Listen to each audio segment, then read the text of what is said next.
Donc voilà pour la vue d'ensemble. Alors maintenant, on va continuer.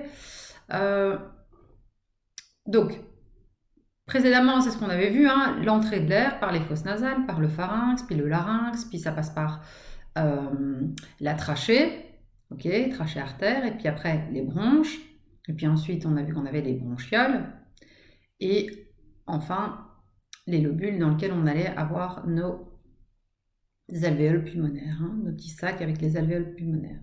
Alors si on prend le syllabus, donc on est à la page 38, et on voit que on a au niveau du passage de l'air, donc on a vu le pharynx et puis le larynx, donc je vous laisse lire ça. Le pharynx, effectivement 13 cm, c'est un conduit situé juste sous les fosses nasales et qui s'étend jusqu'au milieu du cou, situé devant les vertèbres cervicales. Donc on a les vertèbres cervicales qui sont à l'arrière et donc ils se situent bien en avant des vertèbres cervicales.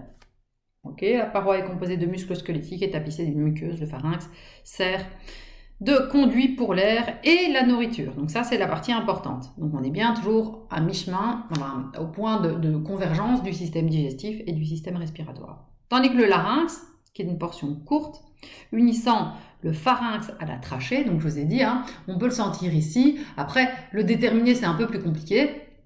Par contre, ici, hein, la trachée, vous le sentez bien. Hein. Si vous regardez la vidéo ici, hein, à partir de là, vous avez ces petits tuyaux, et ici c'est bien ma trachée. Ici, je ne sais plus si dans l'autre vidéo je disais que c'était de larynx. Donc le larynx c'est au-dessus, hein, c'est la partie cartilagineuse au-dessus, et on sait que c'est au-dessus du fameux tuyau. Donc ici, c'est bien mon larynx, hein, qui est donc cette portion courte, dans laquelle on va avoir le cartilage thyroïde, okay, qu'on voit ici, cartilage thyroïde, celui-ci, qu'on peut sentir à nouveau. Hein. Si vous palpez ici, vous allez sentir ces différentes structures. Hein. Okay, vous pouvez le sentir sur votre propre cou. Cartilage thyroïde. Et ensuite, on va avoir l'épiglotte. Okay, donc, épiglotte ici. Cette partie-ci qui va être l'épiglotte.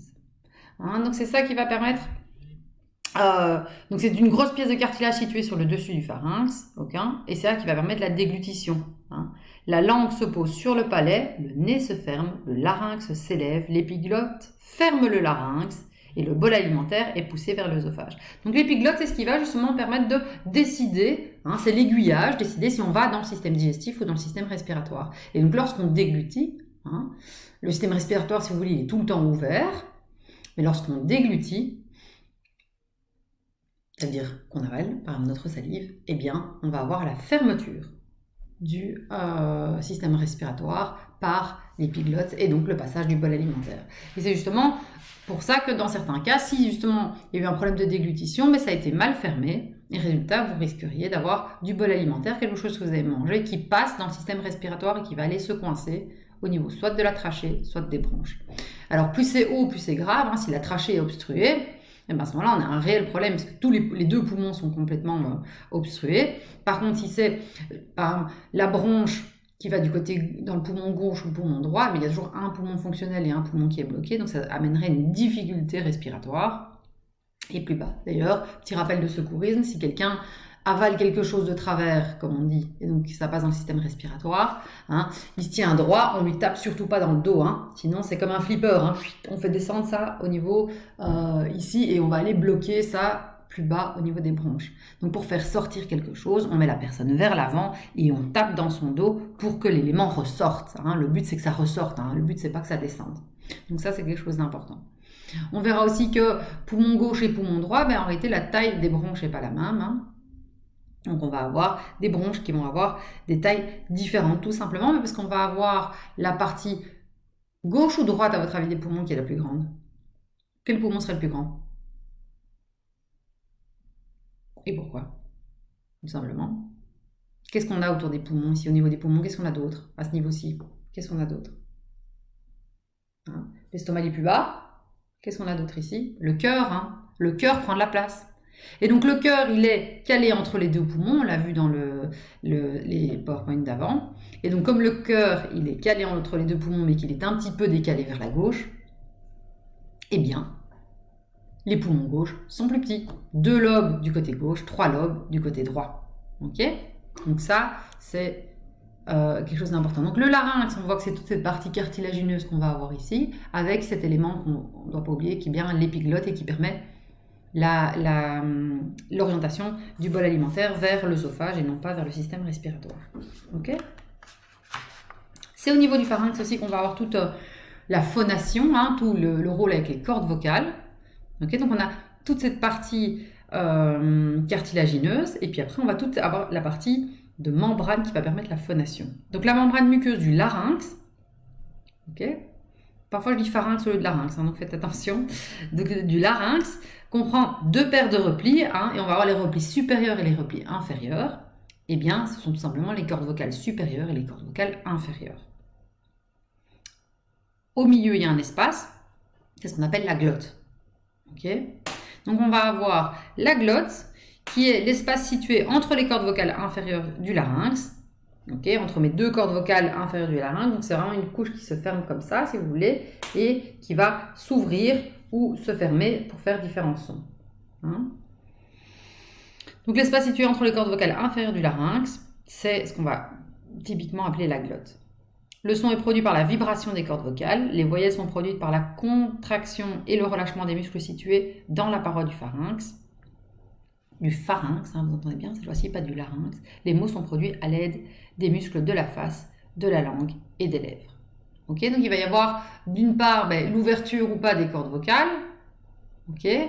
Puis il va y avoir cette ouverture justement, il va aussi y avoir passage de l'air, il va y avoir aussi une contraction ou dilatation des muscles du pharynx. Ah, ma batterie est bientôt plate. Du pharynx. Et puis ensuite, on va encore avoir la bouche qui va permettre de faire de la phonation avec la langue. Okay, donc c'est bien tous ces éléments-là qui permettent d'avoir la voix. Alors c'est par contre effectivement les cordes vocales qui vont donner un timbre de voix, ça va avoir une voix grave, une voix aiguë, tout ça, ça va être lié justement à la morphologie de vos cordes vocales. Donc ça c'est pour le larynx. Donc le larynx, vous retenez deux choses importantes, l'épiglotte qui permet de séparer le système digestif du système respiratoire. Okay. On a le cartilage thyroïde, derrière lequel on va avoir les glandes thyroïdiennes, et puis on va avoir surtout le raccord avec la trachée, et à cet endroit-là, c'est là qu'on va avoir aussi nos cordes vocales. Okay, la fosse au niveau de nos cordes vocales qui va permettre donc cet espace au niveau de la glotte, cet espace qui va permettre aussi une première zone de fabrication de son, si vous voulez, qui est liée à l'ouverture ou à la fermeture de ces cordes vocales. Les cordes vocales, on a vu qu'il y avait les supérieures et les inférieures. Donc ça, c'est pour le larynx. Maintenant, si on continue, on arrive ici au niveau de la trachée. Ok. Et donc, c'est ce que je vous disais. Vous voyez ici les poumons. Vous voyez que le poumon gauche, si c'est à votre droite, comme c'est quelqu'un qui est en face de vous, c'est le poumon gauche. Et donc, ici, le poumon gauche, il contient que 2 lobes, alors que le poumon droit a 3 lobes, tout simplement parce que le cœur prend de la place. On est toujours dans cette fameuse zone du médiastin dont on a parlé, dans laquelle se situe le cœur. Et ici, on voit justement, typiquement, la petite circulation, ici, qui va vers les poumons. Donc, on voit l'artère, riche en CO2, pulmonaire, et la veine pulmonaire aussi, qui ramène le sang oxygéné vers le cœur. Okay. Et donc, ici, on est bien avec l'avant, avec le sternum, ce que je vous avais dit, la fin du sternum. On voit, si vous sentez la fin de votre sternum, vous savez que votre cœur, il est plus ou moins derrière, au-dessus de ce sternum, il n'est pas plus bas. Okay. Tout simplement, mais parce que ce qu'on va voir, c'est que à la fin du sternum, c'est là qu'on va avoir ici le diaphragme. Okay. Il est situé sous les côtes et au niveau du sternum. Okay. Donc c'est là en dessous qu'on va avoir une membrane qui va être le diaphragme. Donc, si on reprend, on repart d'en haut. Ici, on a donc bien la trachée, okay, qui est donc un conduit aérifère cylindrique situé devant l'œsophage. C'est ce que je vous disais, il est en avant de l'œsophage. La déglutition, ça fait partir derrière vers le système digestif. Et qui s'étend du larynx à la 5e vertèbre dorsale. Alors, la paroi de la trachée, elle comprend une muqueuse, une sous-muqueuse, une couche de cartilage et une adventice. Ce qui nous intéresse, c'est surtout de voir qu'il y a cette couche de cartilage. Pourquoi cette couche de cartilage? Ça empêche à la trachée, tout simplement, d'être aplatie et se refermer. On ne veut pas que ça se referme. Ça doit rester un conduit ouvert. Okay. Ensuite, on a les bronches. Bronches droite et gauche qui se divisent en bronchioles et qui se terminent au niveau des sacs alvéolaires. à la page 40, vous avez les différents schémas. Ensuite, on vous décrit les poumons, ce que je viens de vous dire, principalement avec le nombre de lobes, 2 lobes à gauche et 3 lobes à droite. Et donc ici, au niveau des poumons, ce qu'il faut comprendre, c'est que, on va voir après la respiration, mais donc, ici, on a ces 2 poumons qui sont en fait un amas de sacs alvéolaires. Okay, donc on voit que en réalité, les poumons, ils sont composés de différents lobes dans lesquels on va avoir ces petites bronchioles qui se terminent en petits sacs. Okay, donc c'est quelque chose de fermé. D'ailleurs, on inspire, ça remplit un ballon et ça vide le ballon. Okay, ça remplit en fait plein de petits ballons, toutes ces alvéoles pulmonaires. Maintenant, le fait d'avoir un amas de petits ballons qui gonflent et qui dégonflent, eh bien, ça augmente le volume du poumon. On est d'accord ? Des ballons dégonflés et des ballons gonflés, eh bien, on va avoir une augmentation du volume. De nouveau, pour qu'il y ait un glissement de tout ça, parce que sinon, vous imaginez vos poumons qui frotteraient contre vos côtes à chaque fois, ça n'irait pas, ils seraient complètement abîmés. Et donc, pour protéger mon poumon, eh bien, on va avoir 2 feuillets qui vont être les plèvres. Okay, donc, on a la plèvre viscérale, okay, et ici, la plèvre pariétale. La plèvre pariétale, elle est accolée aux côtes, donc c'est une sorte de membrane blanche. On avait déjà vu ça. Vous avez dit quand on tue le mouton, par exemple, et on voit que les organes sont dans une sorte de sac, et bien là, ça va être la même chose. Les poumons, ils sont aussi protégés par une double membrane. Et entre ces 2 membranes, il va y avoir justement un liquide qui permet, donc un mucus qui permet un glissement optimum. Et donc, on va avoir donc ces 2 couches, une couche extérieure qui recouvre le poumon, une couche intérieure qui est collée au poumon, et entre ces 2 couches, eh bien, du mucus. Ce qui va permettre au poumon de grossir et de rétrécir avec ces 2 membranes qui vont glisser l'une sur l'autre, et donc le poumon ne va pas frotter